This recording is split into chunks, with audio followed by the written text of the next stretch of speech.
Nah, saya terpikir harusnya dunia ini punya yang namanya coalition of the humanity.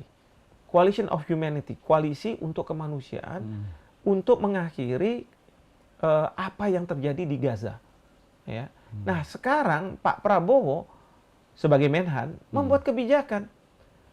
Ada dua yang beliau lakukan dan sudah disampaikan, yaitu pertama di Shangri-La Dialogue ya, beliau mengatakan kalau nanti diminta oleh Perserikatan Bangsa-Bangsa dan diberikan mandat, kami sudah siap mengirimkan pasukan perdamaian. Betul.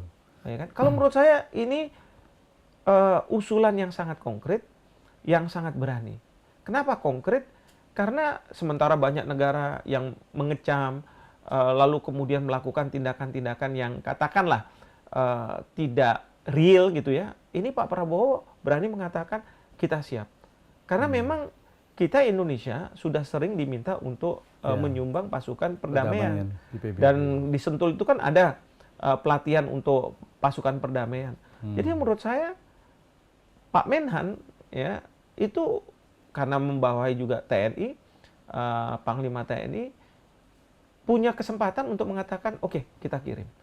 Nah, itu sudah dinyatakan seperti itu. Yang kedua, Pak Prabowo juga mengatakan bahwa kami akan melakukan evakuasi terhadap anak-anak. Karena kami akan kirim nanti rumah-rumah sakit, apakah itu di kapal, di tempat-tempat sementara, untuk menolong anak-anak yang terluka. Karena kan kita nggak bisa melihat nih, kita lihat di televisi mereka terluka, menangis, kehilangan orang tua. Tapi apa yang bisa diperbuat oleh dunia? Kan nggak ada. Iya, fasilitas rumah sakit sana juga udah minim sekali. Minim sekali. Karena banyak yang diserang, termasuk rumah sakit Indonesia yang di Gaza itu. Iya, itu kan rumah sakit yang tetap ya, maka sering nggak mudah diserang. Tapi kalau yang mobile, kayak misalnya di kapal laut dan lain sebagainya, itu kan atau dievakuasi dulu, masuk rumah sakit tertentu di mana begitu ya, apa di Yordania nanti tempatnya dan sebagainya. Itu kan sesuatu yang konkret yang dilakukan oleh Pak Prabowo. Dalam rangka apa? Ini tadi, kemanusiaan, humanity.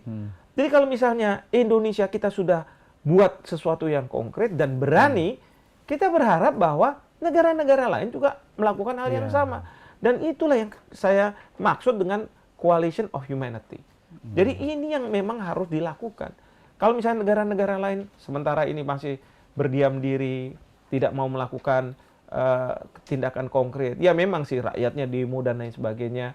Tapi kan harus ada sesuatu yang konkret. Nah ini sudah dilakukan. Bahkan kemarin saya lihat di Komisi 1 DPR, Panglima TNI, Kepala Staf Angkatan Darat, ketika ditanya, mereka bilang kami siap. Karena Panglima TNI kan beliau bertanggung jawab terhadap penggunaan kekuatan.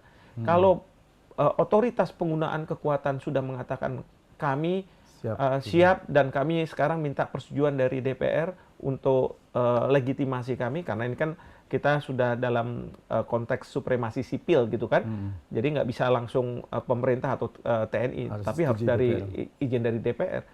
Itu sudah diminta, bahkan Kepala Staf Angkatan Darat juga sudah mengatakan bahwa kami siap, nanti kami buatkan rumah-rumah sakit pada waktu COVID atau bencana. Kan Angkatan Darat mereka membuat rumah-rumah sakit sementara, ruang-ruang operasi dan lain sebagainya. Itu kan mereka sudah biasa, sudah mampu. Ya, ini bukan karena saya sekarang ini jadi Rektor Universitas Jenderal Ahmad Yani yang punya Angkatan Darat. Tapi memang kan kita bisa lihat konkret. Nah, itulah yang sebenarnya kita